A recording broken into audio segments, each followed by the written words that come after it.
नमस्कार, लोकसंदेश न्यूजमध्ये आपले स्वागत। मी स्मिता यादव। पाहूयात काही विशेष घडामोडी। बुद्धिमान लोक राज्य सरकारमध्ये बसले आहेत असा घणाघात गोपीचंद पडळकर यांनी केला।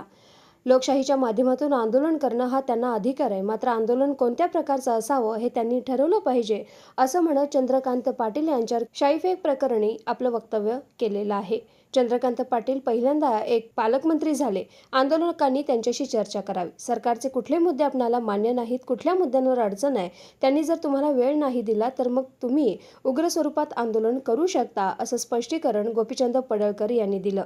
मीरा बोरवणकर यांच्याविषयी आम्ही लहानपणापासून ऐकलंय। जेव्हा शाळेला होतो तेव्हा त्या साताऱ्याला SP होत्या। त्यांच्याबद्दल लोक आम्हाला खूप सांगायचे। त्या एक कर्तव्यदक्ष, निष्कलंक, चारित्र्य संपन्न अधिकारी आहेत असं म्हणत मीरा बोरवणकर यांच्याबद्दल कौतुकास्पद वक्तव्य त्यांनी केलं। राज्य सरकार धनगर समाज, मराठा समाज, OBC यांबाबत भूमिका स्पष्ट केली आहे। महाराष्ट्रातील गरीब मराठा समाजाला आरक्षण देण्याची भूमिका सरकारची आहे। OBC मध्ये खूप छोटे समाज असून 346 जाती आहेत, त्यांना अजून आरक्षणाचा लाभ नाही। त्यांना कुठे धक्कादायक लागू नये हे सरकारनं सांगितले। यातून राज्य सरकार चांगला मार्ग काढेल आणि बुद्धिमान लोक राज्य सरकारमध्ये बसलेले आहेत असं सूचक वक्तव्य धनगर समाज नेते आमदार गोपीचंद पडळकर यांनी केलं। हे बघा, लोकशाहीच्या माध्यमातून आंदोलन करणं हा लोकांना अधिकार आहे, परंतु ते आंदोलन कुठल्या प्रकारचं असावं, कशा पद्धतीचं असावं हे सुद्धा आंदोलनकर्त्यांनी ठरवलं पाहिजे। मुळात चंद्रकांत दादा पहिल्यांदा पालकमंत्री इकडचे झाले आणि इकडचा चार्ज घेण्यासाठी आले होते।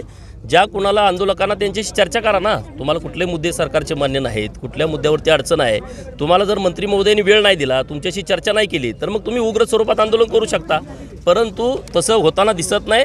माननीय चंद्रकांत दादा हे सोलापूरचे पालकमंत्री म्हणून पहिल्यांदाच इकडे आले होते, तर मी काल मीडियामध्ये बघितलं, परंतु तुमची जी भूमिका आहे ती तुम्ही सरकारकडे द्या, सरकार त्याच्यावर निश्चित विचार करेल। पुण्याच्या माजी पोलीस आयुक्त मीरा बोरवणकरांनी एक पुस्तक लिहिलं आहे, तर अजितदादांवरती त्यांनी गंभीर आरोप केलेले आहेत की पुण्यातलं एक भूखंड जे आहे ते त्याच्यावरती मी इतकंच म्हणेन, मीरा बोरवणकर मॅडम जे आहेत त्यांच्याविषयी आम्ही लहानपणापासून ऐकलंय। आम्ही जेव्हा शाळेला होतो तेव्हा त्या सातारला SP होत्या। त्यांच्याबद्दल लोक आम्हाला खूप सांगायची। त्या एक कर्तव्यदक्ष अधिकारी आहेत, निष्कलंक चारित्र्य संपन्न अधिकारी आहेत। त्यांच्या बोलण्याला फार महत्त्व आहे, एवढंच मी यावरती बोलेन, दुसरं काही बोलणार नाही।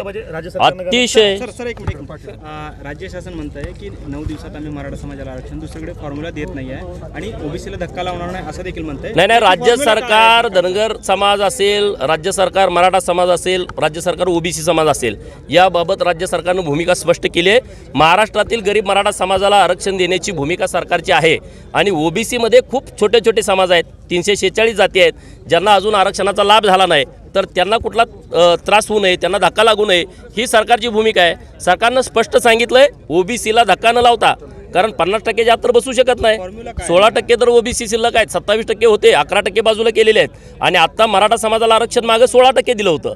मग तुम्ही 50% जात कसं बसू शकेल? राज्य सरकार निश्चितपणे चांगला मार्ग काढेल, योग्य मार्ग काढेल, कारण बुद्धिवान लोक सरकारमध्ये बसलेले आहेत। त्यांनीच मराठा समाजाच्या आरक्षणाचा विषय मिटवला होता, त्यांनीच धनगर समाजाच्या आरक्षणाच्या प्रश्नावरती व्यवस्थित भूमिका घेतली आहे, तर योग्य निर्णय निघेल।